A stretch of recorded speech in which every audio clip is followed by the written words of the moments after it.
Vida de San Pedro de Alcántara.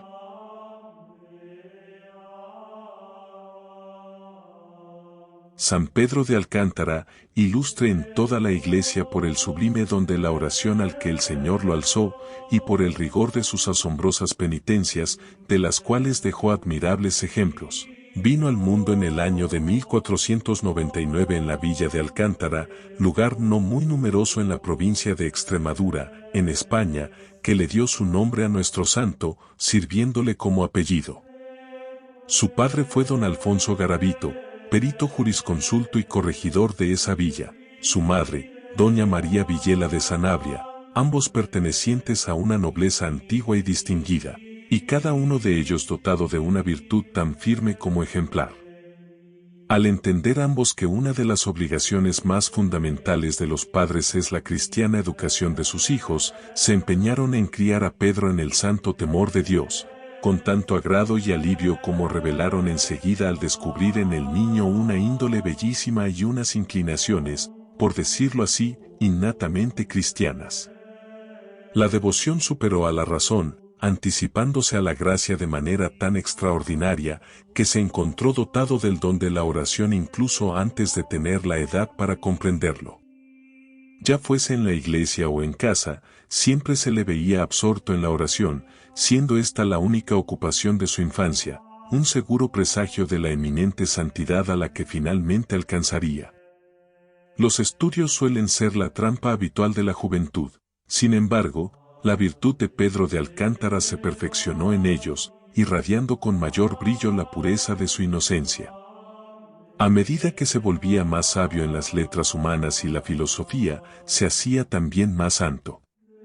Lo enviaron a Salamanca para estudiar derecho canónico, y allí mantuvo una vida tan ordenada, distribuyendo su tiempo entre la iglesia, las aulas, el hospital y su estudio, que los maestros de la universidad lo proclamaban modelo de virtud, aplicación y rendimiento. De regreso en Alcántara, el enemigo de la salvación desplegó todos sus esfuerzos por mancillar su pureza y derribar su virtud.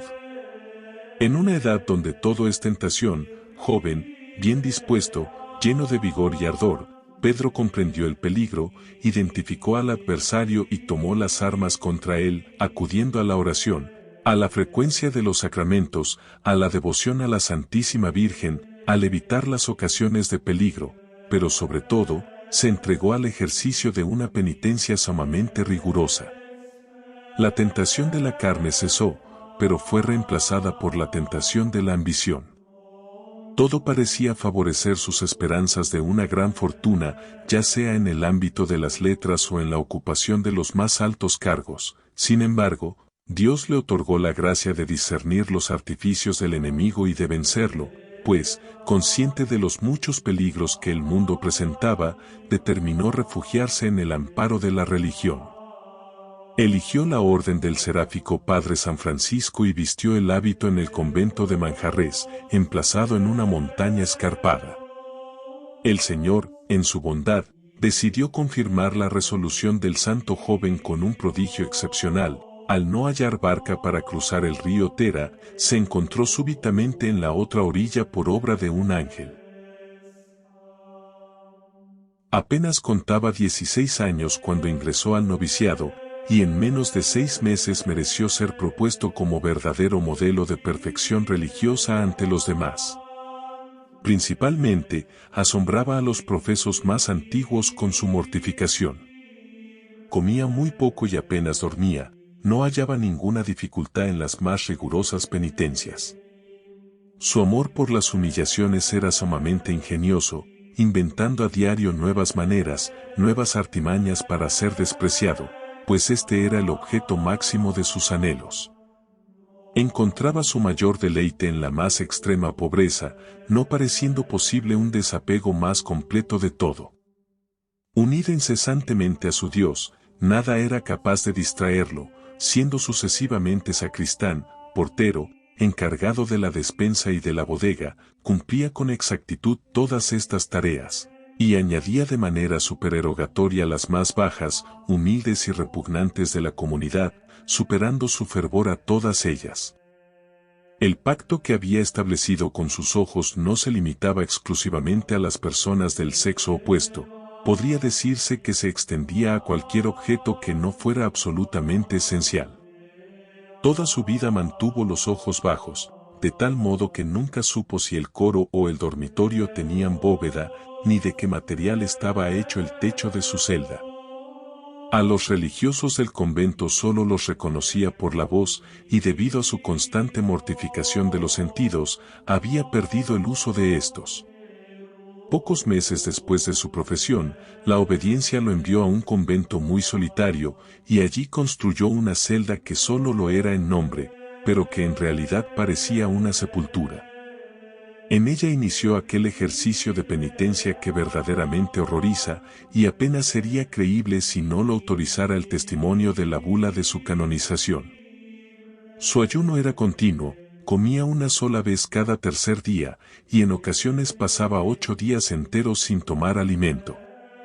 2 veces al día azotaba cruelmente su cuerpo con disciplinas de hierro, llevaba constantemente adherido a su piel un cilicio de alambre en forma de malla, cuyas afiladas puntas, por la parte interior, no solo traspasaban su piel, sino que renovaban incesantemente las heridas provocadas por el azote. Aunque su comida se reducía a humildes legumbres sin aderezos, y su pan diario era una ración escasa y dura, bastaba con que encontrara algún sabor en lo que comía para que inmediatamente lo mezclara con ceniza, produciendo una sensación de desagrado. Pero lo que más le costaba, como él mismo confesó después a Santa Teresa, era vencer el sueño. Esta era la parte de la vida que le resultaba más insoportable. Afirmaba que solo el sueño nos priva de la presencia de Dios, lo que ni siquiera hace la misma muerte. Dormía no más de 1 hora y media, y durante 40 años lo hizo, ya sea de rodillas o medio en pie, apoyando la cabeza en la pared. El resto de la noche lo dedicaba a la oración, añadiendo siempre alguna nueva penitencia. Su celda era tan baja, angosta y corta que no podía permanecer de pie en ella, sino que debía acostarse completamente extendido. Le agradaba mucho la mortificación derivada de las incomodidades provocadas por los cambios de estación y las variaciones climáticas. El invierno siempre era muy riguroso en la sierra donde se encontraba el convento, y aún en los momentos más extremos dejaba la ventana de su celda abierta. Caminaba incesantemente descalzo y mantuvo su cabeza siempre descubierta, como muestra de respeto, como él mismo decía, a la presencia de Dios, que está en todas partes. Se puede asegurar con toda certeza que nadie lo superó en mortificación, y así parecía un esqueleto viviente. Es cierto que los celestiales consuelos con los que el Señor inundaba sin cesar su alma purísima lo libraban ampliamente de la continua violencia que se infligía. Pocos santos han alcanzado un don de oración tan sublime como él. Esta era casi una éxtasis perpetuo, comunicándosele Dios de manera extraordinaria, y permitiéndole saborear de antemano las delicias de la gloria. No era razón que tal eminente virtud se mantuviera oculta bajo el celaje del humilde. Así, a sus 20 años, antes de ser apto para recibir las sagradas órdenes, los superiores lo nombraron guardián de Badajoz. Tal designio no dejó de mortificar a un hombre tan humilde. Siendo el más joven de sus súbditos, sintió que lo habían nombrado superior solo para servir a todos. Este sentir se manifestó en sus actos durante su cargo de guardián, en el cual solo empleó su autoridad para reservarse los oficios más bajos, humildes y laboriosos del convento. Al cumplir 24 años, los prelados le ordenaron que se preparara para recibir las sagradas órdenes. Hasta entonces, había sido un ángel en la pureza de sus costumbres y en toda su conducta. Sin embargo, en el altar se convirtió en un serafín ardiente. En él, aquel fuego divino que consumía su corazón se reflejaba en su semblante, y las lágrimas copiosas con las que regaba el altar eran un indicio claro de las llamas que su amor avivaba. Un año después, fue nombrado guardián del convento de Nuestra Señora de los Ángeles. En este cargo, solo encontró atractivo en la ubicación del convento, la más fría de toda España, congelada por los cielos, las nieves y las ráfagas de viento, ofreciendo a su hambre de padecer muchas penitencias. Impulsado por el celo por la salvación de las almas, inseparable de la verdadera caridad, aceptó el ministerio de la predicación. Ningún predicador produjo tanto fruto. Además de su talento natural y una sabiduría enriquecida con las superiores luces que emanaban de su íntima comunicación con Dios y que nunca pueden ser obtenidas mediante el estudio, bastaba su presencia para ablandar los corazones más endurecidos. Convertía solo con su mera presencia, por ello, a menudo se veía a los más notorios pecadores interrumpir sus sermones con lágrimas y gemidos dolorosos. A pesar de sus deberes como superior, ocupó varios obispados, dejando una huella profunda en cada lugar y renovando en todos el espíritu de penitencia. Sin embargo, siempre se sintió atraído por la vida retirada, que era, podríamos decir, su pasión predominante. Por ello, suplicó a los superiores que lo destinaran a algún convento apartado de toda comunicación con el mundo secular. Cumpliendo su deseo, lo nombraron guardián de San Onofre de Lapa, ubicado en un desierto aterrador. Fue aquí donde compuso el Tratado de la Oración y de la Contemplación, una obra universalmente apreciada que recibió elogios de Santa Teresa, Fray Luis de Granada, San Francisco de Sales y sobre todo, del Papa Gregorio XV. La escribió a petición de un amigo que le rogó plasmar por escrito las reglas para tener una buena oración, algo que le había explicado en numerosas ocasiones verbalmente. Apenas salió de sus manos, la obra se difundió por toda España, siendo acogida con tanto prestigio que la gente pedía insistentemente escuchar de su boca las verdades de la salvación. Especialmente el rey de Portugal, don Juan III, insistió tanto con los superiores en llevar a la corte a ese gran siervo de Dios que, a pesar de sus objeciones, se vio obligado a emprender el viaje. Lo hizo descalzo y a pie, como era su costumbre, y es difícil expresar el bien que hizo en aquella corte. Se observó cómo algunos de los más destacados pecadores abandonaban el mundo y buscaban en las austeras órdenes un camino seguro y breve hacia su salvación. La infanta doña María, hermana del rey, no satisfecha con desterrar de su presencia y de su alcoba todo lo que olía a mundanalidad, magníficos atavíos, lujosos muebles y diversiones profanas, se consagró por entero a Dios mediante los 3 votos religiosos, siguiendo el consejo de nuestro santo. El infante don Luis, hermano de la misma princesa, fundó el convento de Salvatierra y se retiró en él, pasando el resto de sus días en todas las prácticas religiosas, con tan fervorosa devoción que se convirtió en el ejemplo de todo el reino. Se hicieron esfuerzos para retenerlo en Portugal, sin embargo, la divina providencia lo tenía destinado para la reforma de su orden. Tras apaciguar con su presencia y con sus sabios consejos los disturbios que surgieron en Alcántara, recibió el aviso de que su provincia lo había nombrado provincial.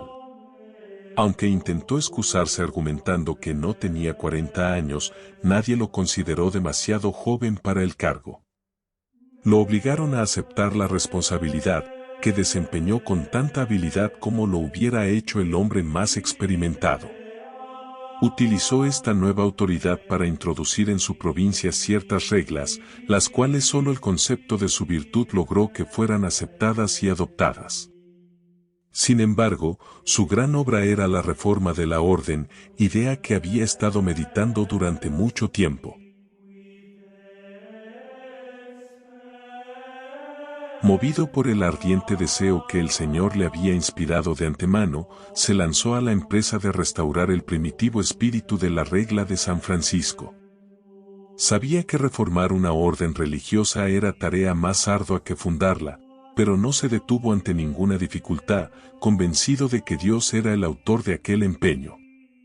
Algunos religiosos virtuosos y ejemplares se unieron a él y juntos pusieron los primeros cimientos de la provincia reformada de la Arrábida en Portugal, cerca de la desembocadura del Tajo. La Arrábida era una escarpada y continua sierra, justo lo que Pedro buscaba. Con la ayuda de limosnas y la influencia del duque de Aveiro, erigió un convento cuyas celdas, en su mayoría, fueron esculpidas en las cavernas de los acantilados. Así comenzó aquella famosa reforma que, al resucitar el espíritu de mortificación y extrema pobreza que profesó San Francisco, brindó a la Iglesia una nueva familia de mortales angélicos. Su espíritu de soledad, devoción, penitencia y todo lo más perfecto que enseña la religión, aún hoy es objeto de admiración y veneración para todos los fieles. En 1554 se inició esta reforma, la cual recibió elogios incontables de la seráfica Madre Santa Teresa y cuyas reglas fueron confirmadas por un breve especial y particular del Papa Julio III. El obispo de Coria cedió a nuestro santo una ermita en su diócesis, donde permaneció por mucho tiempo con un único compañero, mientras los demás estaban dispersos en diferentes lugares, a causa de la violenta tormenta desatada por el infierno contra aquella magna empresa. Desde allí, Pedro emprendió su viaje a Roma, realizándolo todo descalzo y con la cabeza descubierta, conforme a su costumbre. Consiguió un segundo breve del Papa y cartas patentes de su superior general para fundar nuevos conventos bajo la estricta reforma. De regreso a España, fundó uno en El Pedroso, tan pequeño y angosto que más parecía una fábrica de sepulcros que de celdas.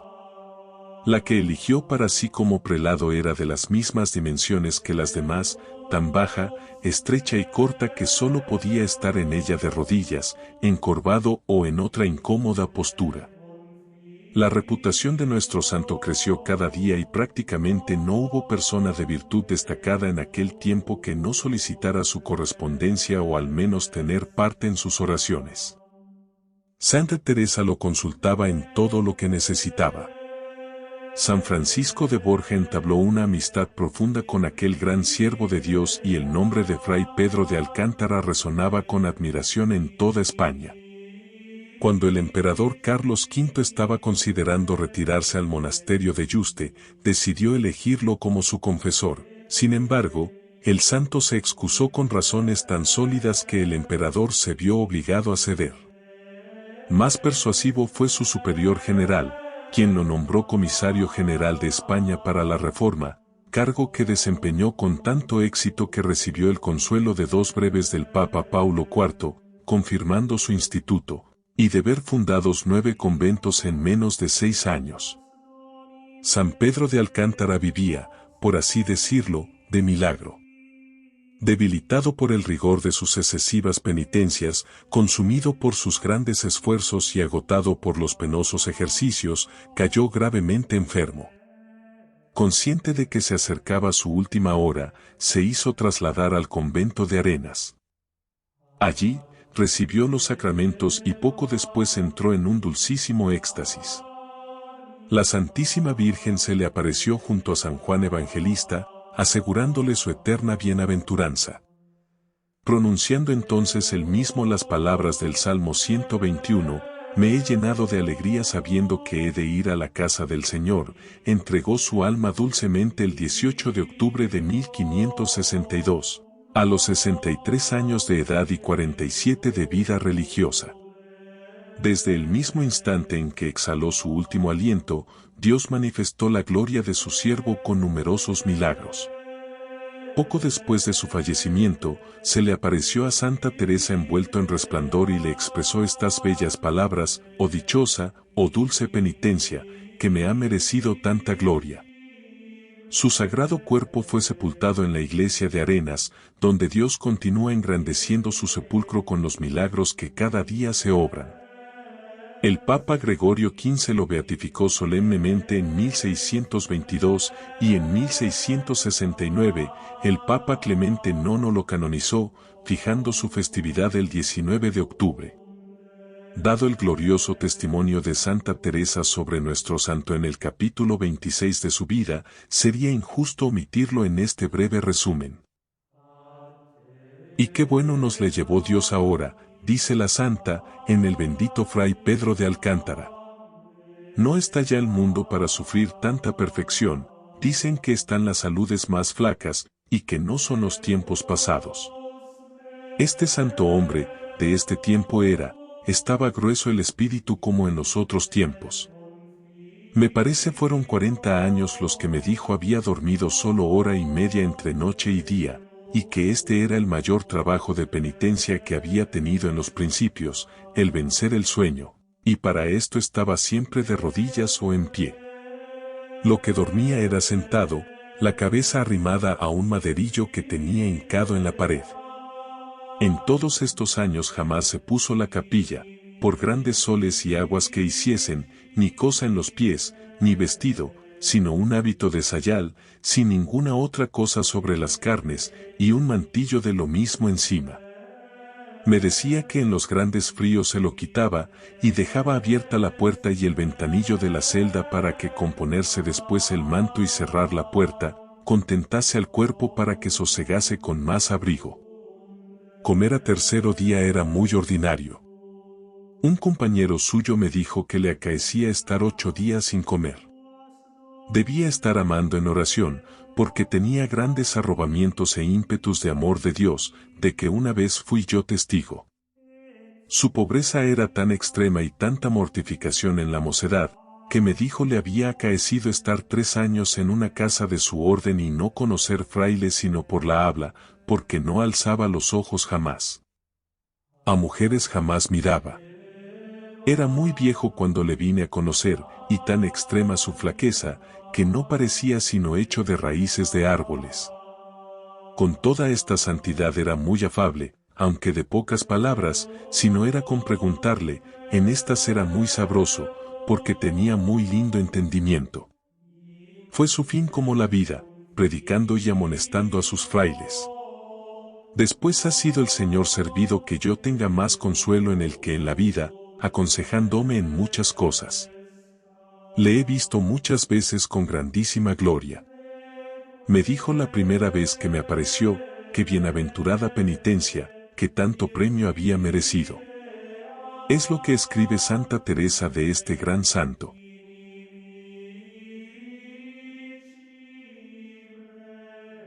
Sea el recordar hoy a este santo, a mayor gloria de Dios. Dos banderas.